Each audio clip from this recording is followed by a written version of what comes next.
কানে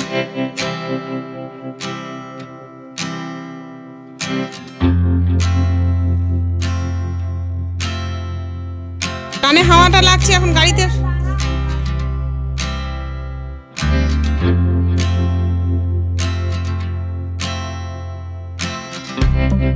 hello everyone, welcome to a new another blog. আর দেখো সকাল থেকে আজকে ব্লগটা স্টার্ট করেছি। হ্যাঁ, অনেকদিন পরে ব্লগ স্টার্ট করেছি। তবে হ্যাঁ, এই ব্লগটা আজকের নয়, গত 3 মাস হয়তো কিংবা 4 মাসের আগেকার ব্লগ। আসলে কি বলতো, দ্বিতীয় বাচ্চার মা হলে কিন্তু প্রথম বাচ্চা এমনকি যে আসতে চলেছে তার প্রতিও যত্ন নিতে হয়, তাই কিন্তু নিজেকে একটু রিল্যাক্স থাকতেই হয়, তাই না? ব্রেন যদি রিল্যাক্সে থাকে তাহলেই কিন্তু সব কিছু ঠিক থাকে। তো দেখো সকাল টাইমে এই যে বড়োবাবুকে আর কি উঠিয়ে দিয়েছি, আর সবজি দেখো কেটে নিয়েছি, ওর তো স্কুল থাকে, তাই প্রত্যেক দিনের মতো কিন্তু একই রকম রুটিন চলতে আছে। আমার কিন্তু দেখো জীবনযাত্রা একই রকমভাবেই চলছে। ইভেন কিন্তু আমার এখন যে সেকেন্ড বেবি হয়ে গেছে, তোমরা যেটা দেখছো সেটা তো আগেকার ব্লগ দেখছো, তো এখনও কিন্তু আমার জীবনযাত্রায় একই গতিতেই চলতে আছে। তবে হ্যাঁ, আরও একটা দায়িত্ব যেটা জুড়েছে সেটা হচ্ছে আমার দ্বিতীয় বাচ্চাকে নিয়ে একটু টানাপোড়েনের মধ্যে থাকা। তো যাই হোক, এটা যেহেতু আগেকার ব্লগ, তাই বলে রাখছি যেভাবে কিন্তু আগেকার রুটিন চলছিল সেভাবেই চলছে। এটা দীর্ঘ, ওই যে বললাম, প্রায় 3 থেকে 4 মাস আগেকার, কিংবা তারও আগের হতে পারে তখনকার কিন্তু ব্লগ। তো সেই কারণে কিন্তু এটা তোলা ছিল বলেই আজকে আমি এডিট করে ছাড়তে পারলাম। মা হতে গেলে তো অনেক দায়িত্ব থাকে, তবে দ্বিতীয়বার মা হতে গেলে একা সংসারে কিন্তু দায়িত্বটা আরও দ্বিগুণ বেড়ে যায়। আর দ্বিগুণ থেকেও মনে হয় যেন আরও বেশি বেড়ে যায়, কেন কি মেন্টালভাবেও কিন্তু প্রিপারেশন থাকতে হয় যে আমাকে দুটো বাচ্চাকেই মানুষ করতে হবে। তারপর যে অবলা, যে এখনও পর্যন্ত কিছুই বোঝে না, তাকে নিয়ে তো আরও চাপ, কেন কি সে নিজের কষ্ট আর কি প্রকাশ করতে পারে না, বড়টা তবুও প্রকাশ করতে পারে। তবে হ্যাঁ, সেকেন্ড টাইম মা হতে গেলে কিন্তু একা ঘরে একটু বুঝে শুনেই বাচ্চা নিতে হয়। তবে হ্যাঁ, এটা কিন্তু আমাদের শখের বাচ্চা, মানে কি বলতো, সবার বাচ্চাই শখের বাচ্চা, কিন্তু বিশেষ করে কি বলতো, আমি যেহেতু একা সংসারে আছি, তাই আমি জানতাম যে আমার চাপ হবে। তা সত্ত্বেও যে দ্বিতীয়বার বাচ্চা নিয়েছি, এটা কিন্তু আমার কাছে চ্যালেঞ্জের। যাই হোক, এই যে সকাল থেকে দেখতেই পাচ্ছি এদিকে রান্নাবান্না করছি। রান্নাবান্নায় যেহেতু সকাল থেকে করাটা খুবই দরকার থাকে, যেহেতু ছেলে স্কুল থাকে, তাই এইভাবেই চলতে আছে। তোমরা তো আমার লাইফস্টাইল প্রথমেও দেখেছো। আর দীর্ঘদিন আমি ছুটিতেই ছিলাম, ছুটিতেই হয়তো বা আছি, জানি না কতটা কন্টিনিউ করতে পারবো। ওই যে বললাম, আমার যেহেতু আগেকার শ্যুট করা ছিল, সেই কারণেই আমি কিন্তু এটা এডিট করে ছাড়তে পারলাম। যাই হোক, প্রত্যেক দিন যেহেতু ছেলে আমার লুচি খেতে ভালোবাসে, তাই আমার কিন্তু ঠান্ডার দিনের ব্লগ এটা, তাই লুচি চলছিলই। এখনও কিন্তু গ্রীষ্মকাল চলছে, তাই কিন্তু গ্রীষ্মকালেও লুচি ও খাই না সেটাও বলবো না। তবে হ্যাঁ, এখন কিন্তু চেঞ্জ করে করে টিফিন দিই। যেরকম এখন ফল দেওয়া হয়, তার সঙ্গে কিন্তু একটু ঠান্ডা জাতীয় খাবার দেওয়ার চেষ্টা করি। তবে হ্যাঁ, এই যে আমি এমনভাবে এখন চাপে পড়ে আছি যে ওর জন্য বিশেষ কিছু একটা করে উঠতে পারছি না। চেষ্টা থাকে যে কিছু একটা করে দেওয়ার, কিন্তু কি বলতো, আমি নিজেই টানাপোড়েনের মধ্যে পড়ে আছি। জানি না নিজেকে কত দিন আর কি লাগবে সামলাতে।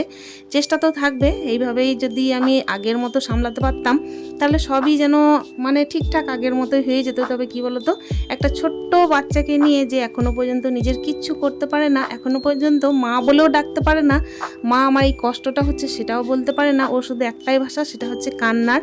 তো এইটুকু ভাষা দিয়ে আমাকে বুঝতে হয় যে সে কি চাইছে না চাইছে। তো তার সত্ত্বেও যে আরও একটা বাচ্চার দায়িত্ব আমি সঠিকভাবে পালন করব, তো সেটা কিন্তু আমি করে উঠতে পারছি না। আমি চাইছি নতুনভাবে কিন্তু সব কিছুই আগের মতো করে তুলতে, কিন্তু আমার মনে হয় একটুখানি টাইম আমাকেও দিতে হবে। তো আমি যাই হোক যতটা পারবো চেষ্টা করব নিজের সংসারে আবার ফিরে আসার। কিন্তু আমি ওই যে বললাম, আমি কথা দিতে পারছি না, কেন কি আমি ওই যে দুটো বাচ্চার মা, তার সঙ্গে হচ্ছে একটা অবলা বাচ্চার মা। সে কিন্তু কিচ্ছু জানে না, সে কিন্তু কিচ্ছু বোঝে না, সে কিন্তু কোনো ভাষাও চেনে না, সে ভাষা বোঝেও না, এমনকি সে ভাষা প্রকাশও করতে পারে না, নিজের কষ্টও প্রকাশ করতে পারে না। যাই হোক, দেখতেই পাচ্ছ দিয়ে কিন্তু ছেলের টিফিন বানানো হয়ে গেল। আর এইদিকে দেখো এই যে রান্নাবান্না চলছে। আমার কিন্তু ডেলিভারি হয়েছিল 2026 জানুয়ারির 28 তারিখে, তোমাদেরকে কিন্তু বলা হয়নি। তো আমার কিন্তু ডেলিভারিটা মানে কি বলতো, একটুখানি টেনশনের মধ্যে দিয়েই কেটেছে, কেন কি আমার কোনো রিপোর্টই ভালো ছিল না। সেই মুহূর্তে কিন্তু আমার পক্ষে ব্লগ শেয়ার করাটা একদমই দুশ্চিন্তার ছিল। মানে দুশ্চিন্তা বলতে কি বলতো, আমাকে নিজেকে যত্নের মধ্যে রাখতে হতো, নিজে টাইমে খেতে হতো, ঘুমাতে হতো, আর কোনো রকমের স্ট্রেস কিন্তু আমার শরীরে নেওয়াটা আমার মনে হয়েছিল যে ঠিক নয়। কেন কি আমার সেই টাইমে এমনই একটা খারাপ পরিস্থিতির মধ্য দিয়ে আমি পেরিয়েছি যে টাইমে কিন্তু আমার বেবিটাকেও পর্যন্ত ডাক্তারবাবু মানে হুট করে 3 মাস আগেই তুলে নিতে বলেছিলেন। তার সঙ্গে কিন্তু আমাকেও মানে লাইফ রিস্কের কথা বলেছিলেন যে আমার কিন্তু বেবি ডেলিভারি হলে নর্মাল কিংবা সিজার যাই হোক আমাকে কিন্তু ব্লাড আটকানো সম্ভব হবে না, এমনকি আমাকে ডোনার লাগবে, অনেক রকম সিস্টেমের মধ্যে আমাকে চলতে হয়েছে। নর্মাল ডেলিভারির ক্ষেত্রে যে সমস্ত মেডিসিন চলে সেই সমস্ত মেডিসিন আমার পক্ষে মানে অসম্ভব ছিল। শুধুমাত্র আয়রনের ট্যাবলেটটা ছাড়া আমি কিন্তু আদার্স কোনো মেডিসিন খেতে পারিনি। আদার্স মেডিসিন বলতে যেগুলো প্রেগনেন্সিতে চলে সেগুলো খেতে পারিনি, আমার কিন্তু তার বাইরে অনেক মেডিসিন চলেছে। আর মাসে মাসে কিন্তু অনেক রকমের রিপোর্ট, তার সঙ্গে হচ্ছে প্রত্যেক মাসেই কিন্তু প্রায় ওই বেবির জন্য প্রায় বলতে পারো 1.5 মাস অন্তর আমার একটা ইউএসজি লাগতো। তো এইভাবেই কিন্তু আমার প্রেগনেন্সি জার্নিটা কেটেছে। তবুও কিন্তু আমি হার মানিনি, আমি কিন্তু ভগবানের প্রতি বিশ্বাস রেখেছিলাম যে আমাকে কিন্তু একটা সুন্দর ফুটফুটে বাচ্চার জন্ম দিতে হবে, আর সুস্থভাবে কিন্তু জন্ম দিতে হবে, সুস্থ বাচ্চার জন্ম দিতে হবে। তো যাই হোক, আমার কিন্তু ফার্স্ট টাইম যেহেতু সিজারিয়ান মানে ছিল, আমি তো একজন সিজারিয়ান মাদার, তো সেই কারণে কিন্তু সেকেন্ড টাইমও তাই হয়েছে। আর হ্যাঁ, তো যাই হোক আমার বেবি কিন্তু খুবই ভালো আছে, সুস্থ আছে। তোমরা আশীর্বাদ করো যে এইভাবেই যেন আমার বাচ্চাটা সুস্থ থাকে। ওই যে বললাম আমি দ্বিতীয়বার কবে ব্লগ নিয়ে আসতে পারবো তা আমি জানি না, তবে হ্যাঁ তোমাদের প্রত্যেককে খুব মিস করি, যারা যারা আমাকে কমেন্ট করো ব্লগে যে দিদিভাই কেমন আছো, তোমার বেবি কেমন আছে, ছেলে হয়েছে না মেয়ে হয়েছে, তুমি কেমন আছো, সুস্থ আছো কি না, তোমাকে অনেক দিন দেখিনি। এই কথাগুলো কিন্তু আমার মানে ভেতর আমার নাড়িয়ে দেয়। মনে হয় কি যে যদি আবার তোমাদের সাথে কথা বলতে পারতাম, যদি আবার ফিরে আসতে পারতাম, যদি আবারও ভালোভাবে ব্লগ শেয়ার করতে পারতাম, কিন্তু ওই যে নিজের ওপরে আমার কোনো নিয়ন্ত্রণ নেই। তোমরা কেউ আমার উপর রাগ করো না, কেন কি আমি এই মুহূর্তে এমন একটা জার্নি পার করছি, মানে মাদারহুড জার্নিটা এমন একটা জার্নি যেখানে কিন্তু আমি চিরতরে একা, মানে মানসিক দিক থেকেও একা, আর বিশেষ করে ফিজিক্যালিও একাই আছি। কখনো কখনো কাউকে পাই, কিন্তু সেই টাইমটা আমার খুব একটা কাজে লাগে না। তো এইভাবেই কিন্তু গোটা দিনটা পার করতে হচ্ছে। তাই তোমাদের সাথে আমি অনেকটাই দূরত্ব মানে তৈরি করে ফেলেছি। কিন্তু কি বলো তো, ওই যে বললাম ফিরতে টাইম লাগলেও চেষ্টা চলবে। আর হ্যাঁ, তোমরা আমাকে ক্ষমা দৃষ্টিতেই দেখো, কেন কি আমার তো একটা ছোট্ট বেবি আছে, তো তাকে তো আমাকে যত্ন নিতেই হবে। ফোনটা আমি খুব একটা ঘাঁটতেও পাই না, দেখতেও পাই না, এমনকি এমন পরিস্থিতির মধ্যে আছি যে আমাকে মোবাইলটা সাইলেন্ট করেও রাখতে হয়। এমনকি আমার এমনই পরিস্থিতি চলে যে আমি কখন টয়লেট যাব, কখন স্নান করব, কখন নিজে খাবো, সেই রকমও পরিস্থিতি আমি নিজের মধ্যে রুটিন অনুযায়ী করে উঠতে পারিনি। যাই হোক, দেখতেই পাচ্ছ এখানে কিন্তু আমি আগেকার ব্লগটা যে শেয়ার করছি তোমাদের সাথে, আমি কিন্তু নিজেকে দেখেই নিজে অস্বস্তি বোধ করছি। মনে হচ্ছে যে আমি কি এই অবস্থায় থাকতাম, তাই মনে হতো। কেন কি প্রেগনেন্সি জার্নিটা এমনই একটি জার্নি না, যেখানে কিন্তু মানে মেয়েরা অনেক কিছু এক্সপেক্ট করে, আর এইগুলো যখন দেখছি না তখন কিন্তু আমার সত্যিই চোখে জল আসছে। মনে হচ্ছে ওই দিনগুলো সত্যিই কিন্তু আরও মধুর হতে পারতো যদি কয়েকটা মানুষ আমার পাশে থাকতো।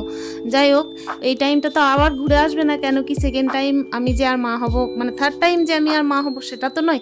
আর বাচ্চা এখনকার দিনে সবাই একটাই নিচ্ছে, আমি কিন্তু দুঃসাহস দেখিয়ে একা ঘরে আরও একটা নিয়েছি। তবে হ্যাঁ, আমার উপর অনেক দায়িত্ব নিয়েছি, মানে কিন্তু আমি কারো চাপে পড়ে নিইনি, আমি কিন্তু নিজের ইচ্ছায় নিয়েছি। তো সেটাকে তো আমাকে ভালোভাবে পার করতে হবে। কারো ওপর আমার কোনো চাওয়া পাওয়া থাকলো না আর জীবনে, নিজের ওপরেই যত দায়িত্ব, আর নিজের ছেলেদের জন্য কিন্তু আমাকে করে যেতে হবে। আমি দুটো বাচ্চার মা হয়েছি, মা হলে কিন্তু অনেকটা ধৈর্য লাগে। তো তোমরা আমাকে আশীর্বাদ করো যেন সেই ধৈর্যটা আমি রাখতে পারি।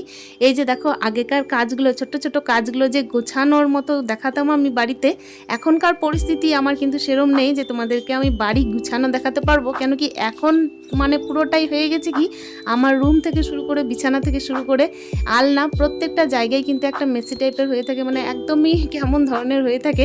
তো আমি কিন্তু একদম হাত দিতে পারি না ঘরের মানে টুকটাক গুছানোর কাজে। আমি এতটা ভালোবাসতাম, তবু কিন্তু সেটা হয়ে ওঠে না। আর আগেকার এই যে দিনগুলো দেখছি না, মনে হচ্ছে ক্লিন অ্যান্ড ক্লিয়ার কাজ ছিল যেগুলো, সেগুলো আমি আর কবে করতে পারবো।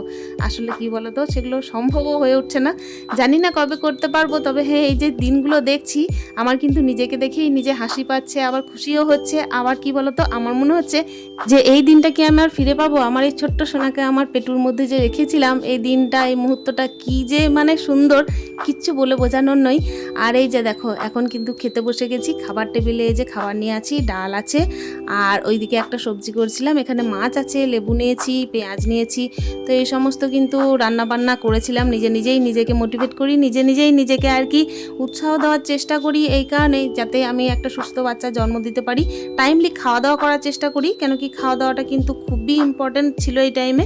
আমি কিন্তু আমার প্রতি প্রচুর যত্নশীল ছিলাম এই টাইমে, মানে কাজও করেছি একদম প্রচুর পরিমাণের, আর তার সঙ্গে কিন্তু আমি নিজেকেও মোটিভেট করেছি, খাওয়া দাওয়া করেছি টাইমলি, এমনকি মেডিসিনও ঠিকঠাক নিয়েছি। একা ঘরে আমাকে কেউ কিছু করে দেওয়ার না থাকলেও মানে নিজে কিন্তু আমি সমস্ত দিক থেকেই আর কি সময় দিয়েছি। এটা কিন্তু খুব একটা মানে জরুরি ছিল না বলা যায় না, কেন কি এটা জরুরি ছিল। আগামী দিনগুলোতে আমার কেমনভাবে কাটছে, কিভাবে কাটছে সেটা সম্পূর্ণ না দিতে পারলেও সেই মাদারহুড জার্নিটার কিছু কিছু অংশ আমি শেয়ার করে উঠতে পারলে খুশি হব। আসলে কেন খুশি হব জানো তো, কেন কি আমার এই যে কষ্টের দিনগুলো আমি স্মরণে রাখতে চাই, আমার ছোট্ট বাচ্চাদেরকেও দেখাতে চাই যে দেখো তোমার মা কিভাবে একা কাটিয়েছে, কেমনভাবে কাটিয়েছে। আর হ্যাঁ, যতটা আর কি মেন্টালি সাপোর্ট কারো দরকার ছিল সেই সাপোর্টটা সম্পূর্ণভাবে পাইনি। চেষ্টাই কিন্তু সব কিছু হয়, চেষ্টা না থাকলে কিন্তু কিচ্ছু হয় না। আসলে মানুষের মনের ইচ্ছার থেকে বড় কিছু নয়, তাই না? জোর করে তো কারো দ্বারা কোনো কিছু সম্ভব নয়। তবে হ্যাঁ, আমার মাদারহুড জার্নিটা যেন আমি এখন খুব ভালোভাবে কাটাতে পারি, তোমরা অতি অবশ্যই আশীর্বাদ করো। আর এই যে দেখতেই পাচ্ছ আগের দিনগুলোকে আমি একটা সুন্দর মানে মুহূর্ত দিয়ে ফিল করলাম আজকে ভয়েস দিতে দিতে। আর ভয়েস দিতে দিতে সত্যি কথাই আমার চোখে জল চলে এলো। মনে হচ্ছে কি যে এই দিনগুলো মানে এতটাই মানে সুন্দর ছিল, এতটাই মানে ভালো ছিল, আমি কিন্তু নিজেকেই বিশ্বাস করতে পারছি না। আমার পেটের মধ্যে একটা ছোট্ট জীবন আস্তে আস্তে বড় হচ্ছিল, যাকে আমি একটু একটু করে যত্ন দিয়ে নিজের আর কি ভালোবাসা দিয়ে বড় করছিলাম। যাই হোক, দেখো এখানে মেডিসিন নেওয়ার পরে খাওয়া দাওয়া সেরে মেডিসিন নিয়ে আমি এই যে হাঁটাচলা করছিলাম। তারপর কিন্তু একটুখানি রেস্ট যেভাবে আর কি দুপুর টাইমে করতাম সেটা করতামই। মোবাইলটাকে একদম দূরে রেখে দিতাম, কাছে রাখতাম না। আর রাত্রিবেলাতেও কিন্তু আমি ভালোভাবে ঘুমানোর চেষ্টা করতাম। যাই হোক, এইভাবেই কিন্তু আমার যেন মাদারহুড জার্নিটা পেরিয়ে যায়। তোমরা আশীর্বাদ করো। দেখা করছি নেক্সট ব্লগে। টাটা।